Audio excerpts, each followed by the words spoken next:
أسمو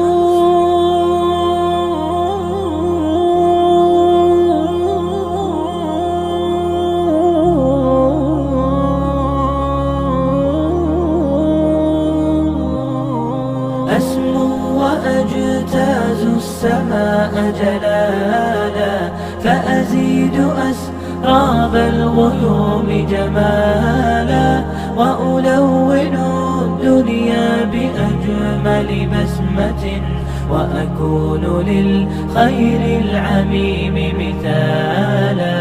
أسمو وأجتاز السماء جلالا، فأزيد أسراب الغيوم جمالا، وألون الدنيا بأجمل بسمة، وأكون للخير العميم مثالا. وأراقب الرحمن جل جلاله، وتقدست أسماؤه